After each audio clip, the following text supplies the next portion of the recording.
All right, and welcome to Bayou Time. Great to have you on board. And a few weeks ago, we had Miss Leslie Lyons, who's the DCFS Regional Administrator. We had her on to talk about all kind of different topics, but we want to focus in on foster parenting. So we thought we'd bring her back. So Leslie, welcome aboard. Good to Thank have you. you. Good to be back. And we have Judge Ellender, and of course he's in Division A. Judge, good to see you too. Thank you, Martin. Very happy to be here for this. And we've added Jacques Duplantis, who's going to talk to us as a foster parent. And that's going to be interesting to find out how you get involved with that, and how you do with that, and why you did it. That's going to be a very important question that we ask you. Good to have you here. It's my pleasure to be here, Martin. All right. So Leslie, let's start with you. I've had friends who were foster parents, but I've never really asked them how many people do this, and I don't know why they do it, but is this a big number in Louisiana? Well, I can tell you this, we need more. Okay. And just to give you some area-specific numbers, in the Thibodeau region, which is all the St. James, St. Charles, St. John, I could go on Right. in this area, parishes, we have 150 foster homes. But we have 430 children in foster care. Out of those 150 foster homes, 52 are child specific, meaning that they are certified relatives of the child and they can only take care of that child. So they're not open to other children. So that leaves us with 98 regular foster homes. And right now in the region, we have 9 open beds, but 0 beds for children ages 9 to 15 or 15 or older. Wow. Let me ask you this, because we hear so much about this.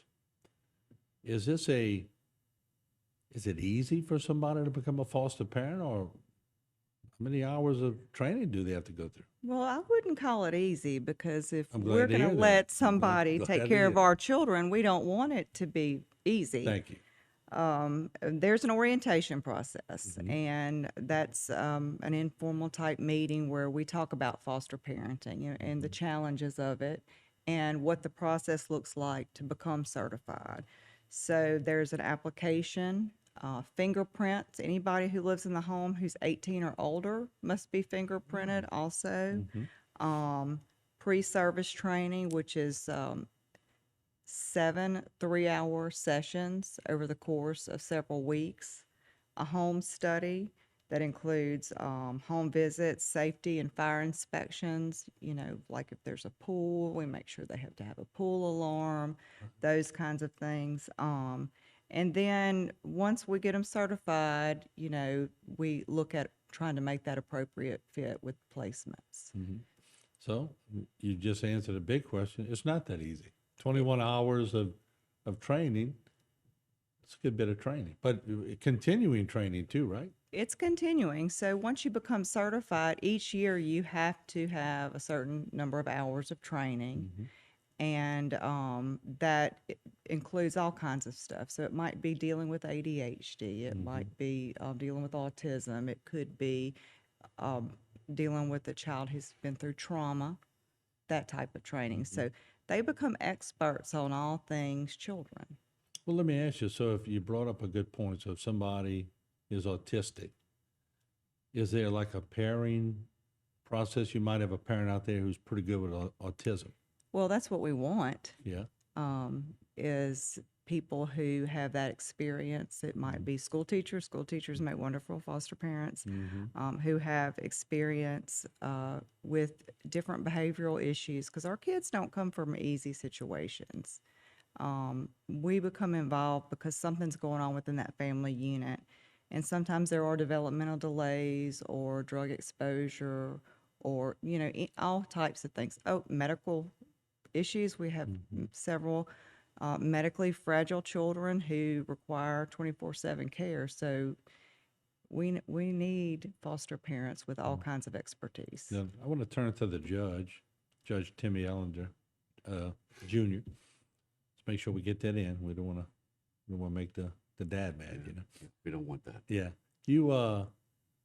You see a lot of this. First of all judges in Terrebonne Parish handle foster situations? Yeah, well, it's department matters where foster parents are involved in the Department of Children and Family Services matters. But each of the judges, all five of us, have a number of designated days that the department, through the district attorney, Ms. Dosky, who represents the department through the district attorney's office, will bring matters to each division. So a couple of days a month, the department will come in, like a district attorney for a criminal matter, come in and put their cases that have been set for that day.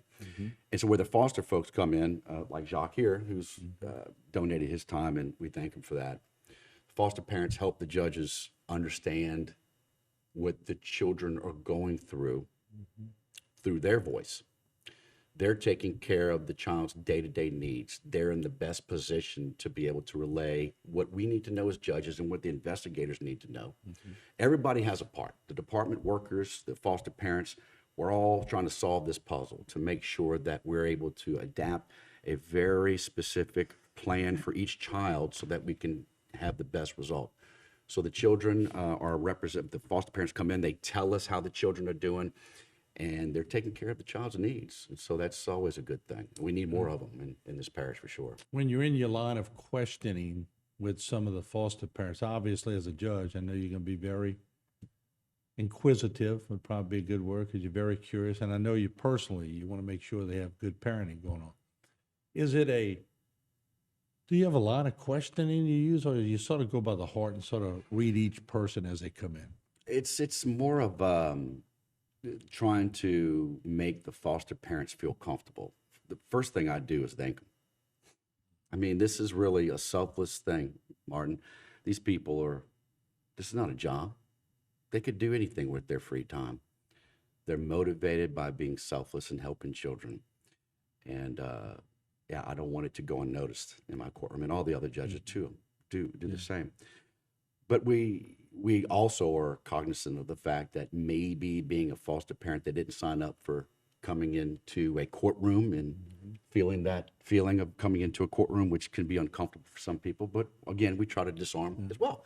And what we're trying to do is just draw out information from the foster parents about how the child is doing since being taken away involuntarily from their parents. So we want to find out how that child's doing, and these are the best people to tell us, in addition to the caseworkers that work for Leslie, who summarize and get their information from different sources. The foster parents are ground zero for how that child's doing right now. So we always look forward to talking to them and letting them speak in their own language about how things are going. You know, we hear it from the medical side. Your brother's a doctor. I'm sure sometimes people walk in, they see the white coat, Yeah. and they get the syndrome. I get nervous about- when I go see my brother. Yeah, he's a great doctor. But what about the black robe syndrome? What do you do to ease them up? Well, I have to wear it, but I do have a black cape.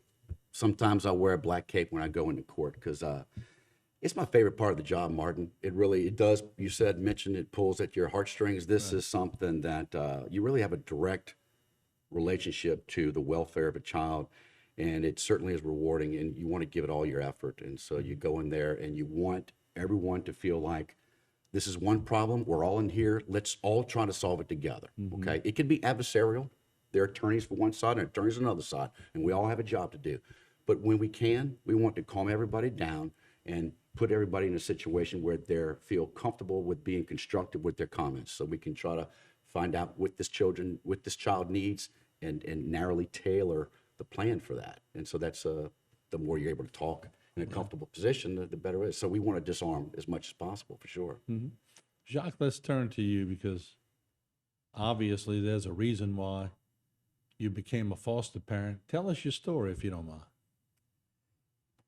It starts with just me and my wife. We always had a heart to want to give back. We had a heart to, to love on children. And the main part is we want to serve. And it's by our faith and what we believe in Jesus Christ being the Lord and Savior of our life. And adoption is very key. But seeing there's a need to what's happening in our community, a critical need. And that's, we was like, let's not be the problem. Let's be the solution. Being the solution is unconditionally loving these children, getting attached to these children, pouring in everything we have into these children. And yes, there's an elephant in the room that, you know what, we might not be able to keep these children, but in that season, in that time, will we give them structure, stability, love, kindness, and everything? It will be impactful for them because those kids are experiencing some trauma, being away from their family, or experiencing issues that they can't not communicate. And we could be just there to just give them that love and not expecting anything in return. Let me ask you, is it obvious to see the needs that they may have pretty quickly, or does it take time? It absolutely takes time building relationships. I have not dealt with the older children, but I have dealt with older children in a different aspect. But it's building that relationship of them trusting you, them knowing that they need you, and you listening to them, not telling them what to do, but guiding them through what they are experiencing. So it's all about building that relationship, pouring those seeds, and making them feel comfortable with you. How long have you had your children in from the foster parent program? So it'll be 5. We have a 5-year-old little girl that we got 3 days old, and we have a 3-year-old little boy that we're fostering right now. That we got him 3 days old. Wow. And what does it do to you when you start seeing the manifestation of life in them because they feel loved? They are more of a blessing to me than I can be to them. Wow. They are precious children that are growing, and just giving them that stability, giving them that home, and loving on them. Like looking at my 5-year-old, my 3-year-old, they are very smart little girl and a smart little boy. He wants to be a police officer. He wants to be everything that I am, and he is just happy that I'm dad to him. And in that, being dad to him means a lot to me. But to see him grow, to see him excel, and is the most amazing part of being a foster parent. It's like, you know what, we chose you. It was not just given a child. We was like, okay, we picked you. And in that time, we fortunate to adopt, but went in the mindset of pouring into the kids with also helping out the parents. You heard his testimony. I'm sure you hear so many different testimonies, but that's a pretty good one right there. That's a pretty good one, yes, with a happy ending and a happy process going on. And it's not always an easy process. Right. But is that the predominant reason that you're hearing? You were listening to him. Is that just people just want to give back and want to make the road easy for somebody else?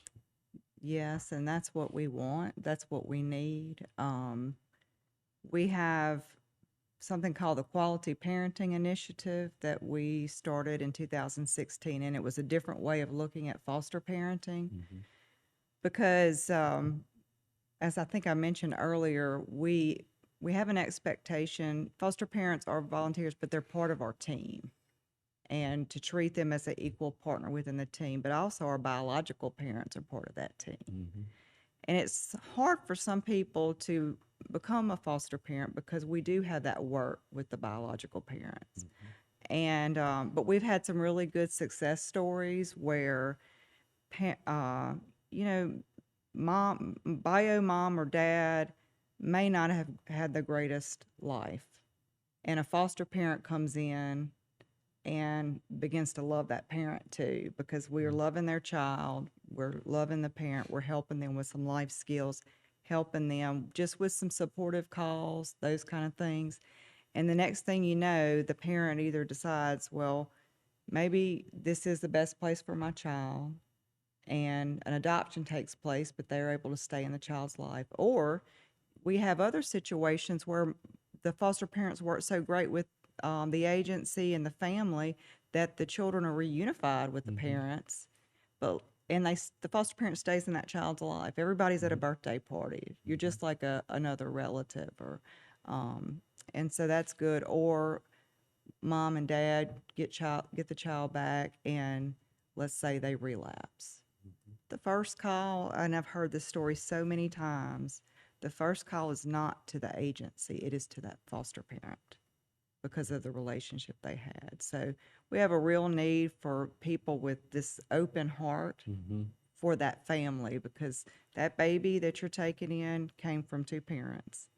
And so trying to love the family, the child, and participate in a process that's sometimes complex. Yeah, understand. Judge, let me ask you this, because we live in a cocoon. I mean, we had great moms, great dads, and you sort of go through life and you don't think out the box, because everything, I mean, we had hiccups and road bumps, but we had it pretty good. So when you're in the courtroom and you're assessing all this, I'm sure it's opened up your horizon on a lot of things too. Well, yeah, look, I worked as a lawyer for 22 years in some of these cases and represented parents that have gone through this process. And you always feel like you're stacked against the deck when you walk in there. But the truth of the matter is you're not. I mentioned this last time we were here. The parents who have had their child involuntarily taken are going to be appointed a lawyer and given an opportunity, more than likely, almost all the time, to reunify with the child. Yes, we had it good. We did. And what do we owe that? What can we do to thank everyone for that? Well, why don't you take a step? Why don't you do what Jacques is doing? Why don't you donate your time? It's going to reward you. I promise you. It's so this idea of it being a selfless act and doing for others, it's not really true. You get rewarded.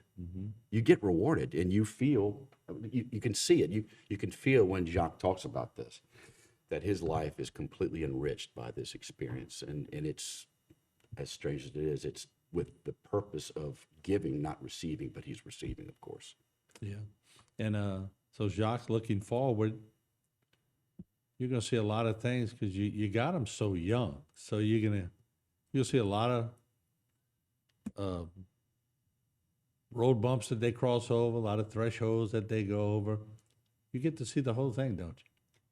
Absolutely. We get to see it, and we are ready for that opportunity to pour into them and to love them in that time. And, you know, parenting is probably the most difficult job that you will ever have, but it's the most important job that you will have, because there's not going to be another father, you father. And when they see you and you providing, you're nothing but the father. You can have a bad day at work, but when you come home, you have to pour into them. And to see that reward, to see those constant growth. You know, the little boy that we had was drug exposed. He was premature, 4 weeks old. You couldn't tell by how he talks. You couldn't tell how he's developed. You couldn't tell how his physical, that he has been poured into and then he's been loved into. And giving that ability, and, you know, having a strong team around you, having a good group of people around you, helping you, assisting you, and teaching you, and saying, hey, this is what you need to do, and help you through that time is important. All right. And let me do this, Leslie, with about 30 seconds left. What number can they call? Well, our local number is 985-447-0945, and that's for the Thibodeau Region Home Development. All right. Fantastic. I want to thank our panel, as always. Great job. We appreciate it. Consider it very rewarding from what I've heard today. And that don't tug on your heartstrings, I don't know if anything will. Thank y'all so much for being on the panel and discussing Thank you this. for with us. having us. All right. Thank you very much, both of you. you. All right. We'll take a short break. More HTV programming right around the corner.